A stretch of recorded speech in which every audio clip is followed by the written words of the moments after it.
Ay! Let me see. Francis M. Francis M. Ito, may pirma? Yes. Pirma niya? Wow! Pirma ni Francis M! Saan niyo naman nakuha to? Tsaka may Nakakaya! Ito, Kasi wala akong pirma ni Francis M. Meron na ngayon t-shirt. Ah, hindi. Nasa? Letter. Nasa letter yan. Ah, Yeah, that's me. Ay, ikaw to! Oh, ano nakalagay? Natakpan yung ano, yung note. Francis M. Pwede ko tanggalin kasi Pwede. Hindi, pwede. hindi kailangan ko Ano lang makita naman lang yan. siya. Kasi kung mabibili naman natin to, hindi naman natin siya lalagay dito, lalagay natin siya sa frame eh. Okay. Kung mabibili natin. Pero bibili mo to kasi may signature. O, anda lang. Teka, kanina. Ay, wag Gunting, gunting. na baka maano pa tayo sa ano. Yes. Flight attendant ka, ma'am.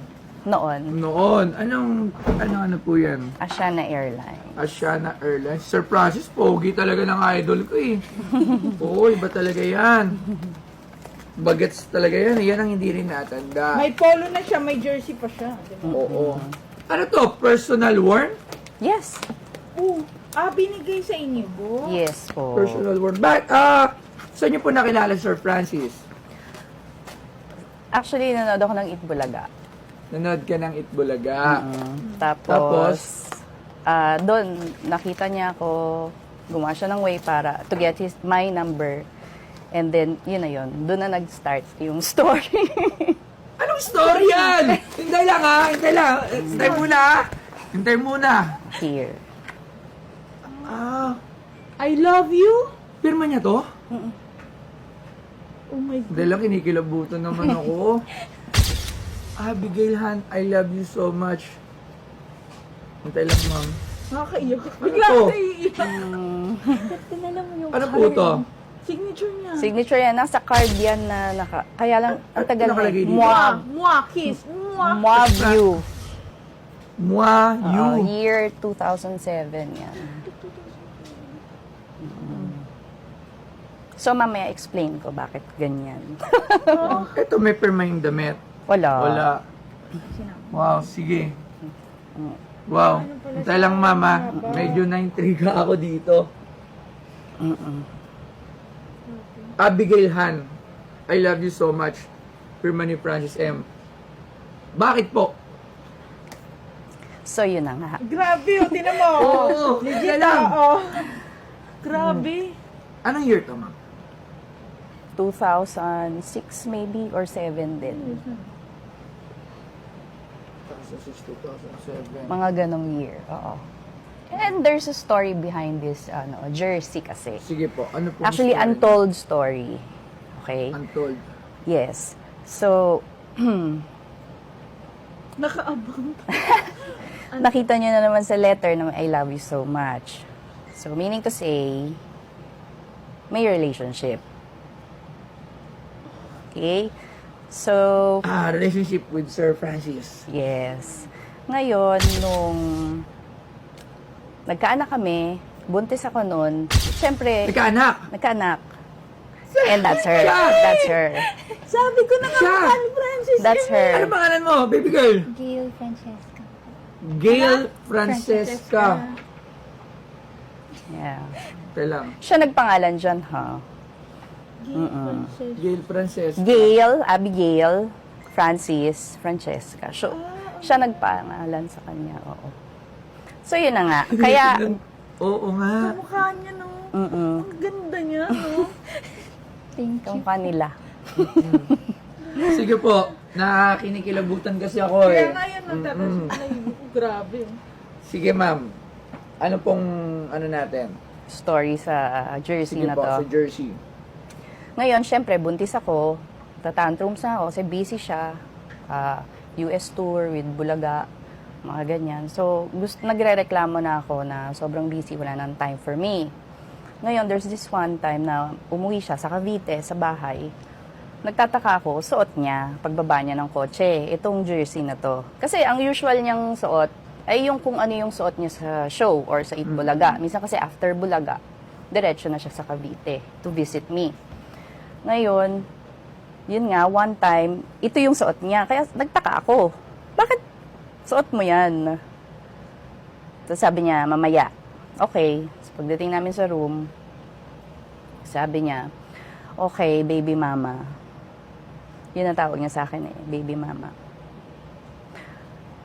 Gusto ko kasi maalala mo itong jersey na to habang suot ko.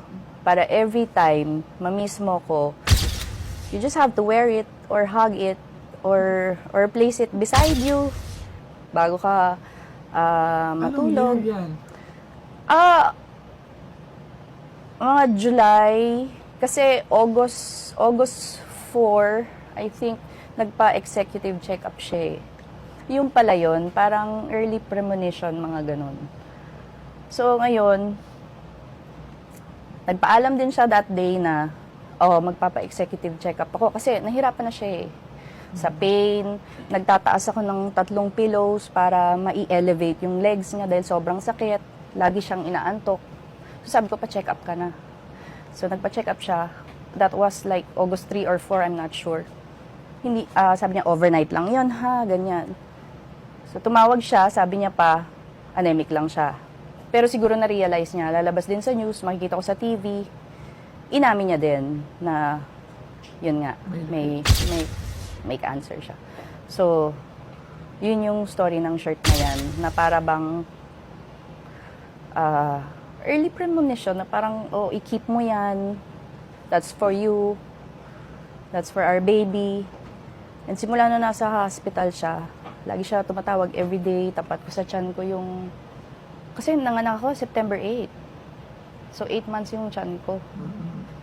And sobrang gumuho talaga yung mundo ko nung time na yun. Kasi, okay kami, ang dami naming plano.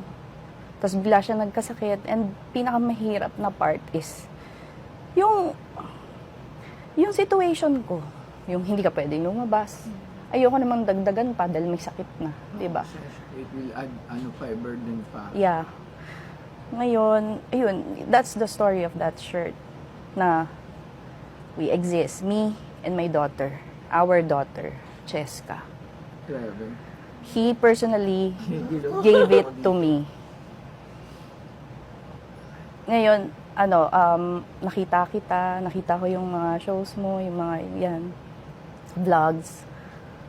And I realized, parang ito yung perfect venue, to preserve properly this jersey. Yes. Para at least, alam mo yun, kahit papano, kasi for 15 years na nahimik ako, I didn't say anything about me and my daughter. Siguro naman ito na lang yung karapatan na pwede kong magawa para sa kanya. Kasi hindi naman ako nagsalita eh. I know people will judge me. But we exist. What we had is real. Me and my daughter exist. Mahal niya kami. And that's a fact. So, yun lang. Sorry. Pero hindi. Pero kasi kahit matagal na, every time kahit sa mga friends ko na minsan na pag-uusapan namin, totoo pala yun na kapag namatayan ka ng mahal, akala mo wala na, pero nandito lang siya. May mga time na nabubuhay, mararamdaman mo yung pain. Lalo pag nakikita mo si baby girl. At first time niya nag-perform, iyak talaga ako kasi para ko nakita yung papa niya sa kanya. So performer siya? Yeah, nag-perform na siya. Oh. Yung mga events na lang naman, hindi naman siya televised, ganyan. So, sing, dance, She can sing and dance. Actually, she can draw, she can paint. Lahat, Artist talaga. lahat nakuha niya. So, nag-rap ka? Pwede ba makinig ng isang sample ng isang rap? Okay. Siyempre, nananaligtay sa'yo yung dugo kasi, di ba? Kumbaga, lahat ako, kahit ako gusto ko sana, anak na lang ako. Yung dugo niya, nananaligtay. So, magaling ako mag-rap, di ba? So, sample nga ng ng rap. Ano po ba to? Ayan, Uzi yan. Sige. In an Uzi or Ingram, triggers on a maximum, not a 45 or 44 Magnum, meditate.